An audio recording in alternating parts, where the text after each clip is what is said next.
বন্ধুরা, বেলুনের সাহায্যে থালা বাসন মেজে নিন, অনেক সহজ হয়ে যাবে। স্টিলের খালি বাটি গ্যাস ওভেনে বসান। আসসালামু আলাইকুম, আমি কাশ্মীরা। আরও একটি ভিডিওতে সবাইকে স্বাগত জানাই। প্রত্যেক দিনের মতো আজকেও কিছু টিপস নিয়েছি যা মহিলাদের জন্য অনেক কার্যকরী টিপস হবে। ঘরোয়া উপায়ে কিছু টিপস যা আপনাদের সময় অথবা পয়সা অনেকটাই বাঁচিয়ে ফেলবে। আর কিছু সহজ টিপসের মাধ্যমে কাজগুলি সহজ করে নেব। চলুন আজকের টিপসগুলি শুরু করা যাক। বন্ধুরা, আমরা ছোটোবেলায় যখন পড়াশোনা করেছি এরকম কিন্তু হাইলাইটারের মাধ্যমে এরকম কিছু ইম্পর্টেন্ট আমরা হাইলাইট করে রাখতাম, এতে করে আমাদের পড়তে সুবিধা হতো, কিছু ইম্পর্টেন্ট জিনিসগুলো খুঁজতেও কিন্তু অনেক সুবিধা হতো। তবে ভুলবশত যদি কোনো জায়গায় এরকম হাইলাইটার পড়ে যায় তাহলে কিন্তু অনেক মুশকিল হয়ে যায় মুছতে। তো সেই কারণে একটি টিপস নিয়ে এসেছি বন্ধুরা, এরকম হাইলাইটার কিভাবে খুব সহজে রিমুভ করতে পারবেন। এই দেখেন, এখানে আমি লেবু নিয়েছি আর দেখেন কত সুন্দর সেন্টেন্সটা একেবারে মুছে যাবে। এই দেখেন হাইলাইটারটা কত তাড়াতাড়ি একদম ভ্যানিশের মতো, ম্যাজিক বলতে গেলে এটা কিন্তু একদম ম্যাজিকের মতো উঠে যাচ্ছে, আপনারা তো নিজেরাই দেখতে পারলেন। টিপসটি ছোট হলেও কিন্তু অনেক অনেক বেশি কাজের। বন্ধুরা, তাড়াহুড়োতে আমরা যখন বাসন মাজি এই ধরনের একই রকম বাটি অথবা গ্লাস একই সাথে কিন্তু এইভাবে করে বন্ধ করে রেখে দিই। আর পরে কি হয়, বন্ধ করে রাখার পরে কিন্তু এটা আটকে যায়, এমনভাবে খোলাও যায় না। তো সেক্ষেত্রে পানি জমে কিন্তু এরকম আটকে যায় আর পরে খুলতে একটু সমস্যা হয়। তো এখানে আমি একটি বাটি দেখেন দুটো ডবল হয়ে বসে গিয়েছে, তো এখানে আমি একটু হালকা করে উষ্ণ করে গরম করে নিচ্ছি, এতে করে যে এক্সট্রা পানিটা আছে সেটা শুকিয়ে যাবে আর খুব সহজে কিন্তু আমরা গরম গরম বাটিটা একদম তুলে ধরে নিতে পারবো। এই দেখেন কিভাবে সহজভাবেই কিন্তু আমরা বাটিটা ছাড়িয়ে ফেলতে পেরেছি। আপনারা তো নিজেরা দেখতে পাচ্ছেন যে কতটা সহজভাবে কিন্তু ছাড়িয়ে নিয়েছি। এইভাবে কিন্তু অনেক সহজে আমরা অনেক মুশকিল কাজ টিপসের মাধ্যমে জেনে নিতে পারছি। চলুন দেখে নিই পরবর্তী টিপস।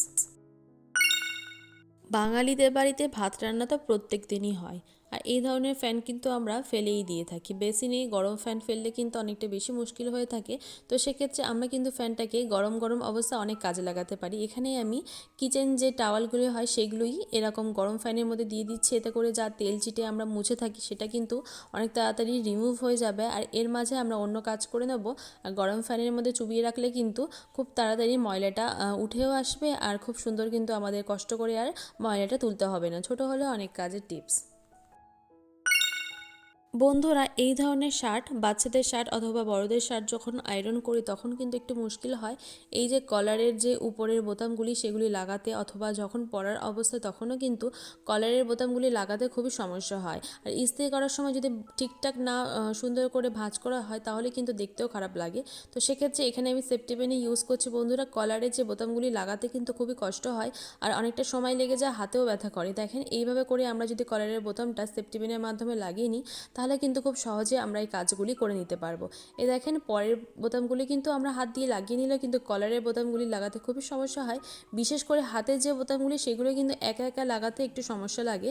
তো সেক্ষেত্রে এরকম যদি আমরা সেফটি পিন দিয়ে একটু বুদ্ধি খাটিয়ে করি তাহলে কিন্তু কাজটা অনেক সহজ হয়ে যাবে। এই দেখেন, বিশেষ করে এই যে দেখেন হাতের যে বোতামগুলি সেগুলি কিন্তু লাগাতে একটু কষ্টদায়ক হয়ে থাকে। তো এইভাবে করে আমরা সেফটি পিন দিয়ে বুদ্ধি সহকারে লাগালে কিন্তু কাজটা অনেক সহজ হয়ে যাবে। এইটি ছোট হলে কিন্তু অনেকটা বেশি উপকারী একটি টিপস, তো আপনারা চাইলে এটা ট্রাই করে দেখতে পারেন। তাড়াহুড়োর কাজের মাধ্যমে কিন্তু এরকম ছোটোখাটো অ্যাক্সিডেন্ট হতেই থাকে। এখানে কোলগেট নিয়েছে বন্ধুরা, আমার একটু কাজ করতে গিয়ে এখানে সামান্য একটুখানি ফ্যান পড়ে গিয়েছে, মানে ঢালতে গিয়ে একটুখানি সামান্য হালকা লাল দেখে হয়তো বুঝতে পারছেন ফ্যান একটুখানি হাতে লেগেছে। তো সেটাই সঙ্গে সঙ্গে আমাকে প্রথমে তো আমি ঠান্ডা পানি দিয়ে দিয়েছি, তারপরে আমি এই কাজটি করছি। এখানে কোলগেট নিয়েছি, আপনারা চাইলে হোয়াইট কোলগেটগুলোও ইউজ করতে পারেন।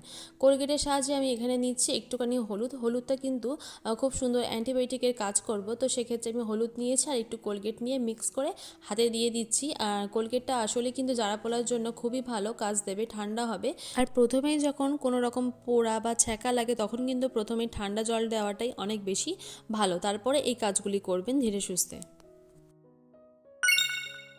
বন্ধুরা, বাসন কোসন তো আমরা রোজই মাজি, কিন্তু প্রবলেম হচ্ছে এই যে ছোট ছোট গ্লাসগুলি অথবা এই ধরনের সরু গ্লাসগুলি কিন্তু হাত এরকম করে ঢোকানো যায় না, ভিতরে অংশ তো মাজাই যায় না। তো সেক্ষেত্রে একটি উপায় নিয়েছি, এই ধরনের বেলুন দিয়ে কিন্তু আমরা খুব সহজেই ভিতরে যে অংশগুলি আছে সেগুলি মেজে ফেলতে পারবো। সরু কোনো রকম যে জিনিসগুলি হয় বাসনপত্র বা গ্লাস এই ধরনের কেটলি, এগুলো কিন্তু আমরা এরকম বেলুন দিয়ে আর স্কচ ব্রাইট গার্ডার লাগিয়ে এইরকম করে মেজে নিতে পারবো। খুব সহজেই কিন্তু আমরা ক্লিন করে ফেলতে পারছি ভিতরের অংশগুলি। আর হাত না ঢোকাতে পারলেও কিন্তু এইভাবে করে বেলুনের সাহায্যে, বিশেষ করে এই দেখেন এই যে কাঁচের গ্লাসগুলি, এগুলো কিন্তু অনেকটা লম্বা হওয়ার ফলে আমাদের হাতটা তো ঢোকেই না, আর ভিতরের যে অংশগুলি নোংরা হয়ে থাকে দেখতেও খারাপ লাগে। তো সেক্ষেত্রে আমরা বেলুন দিয়ে কিন্তু খুব সহজেই এগুলি ক্লিন করে ফেলতে পারবো, দেখতেও কিন্তু ভালো লাগবে। তো কাঁচের গ্লাসগুলি বিশেষ করে কিন্তু এরকম নোংরা হয়ে থাকে, যেগুলি কিন্তু খুবই কঠিন হয়ে যায় বাসনপত্র মাজার জন্য।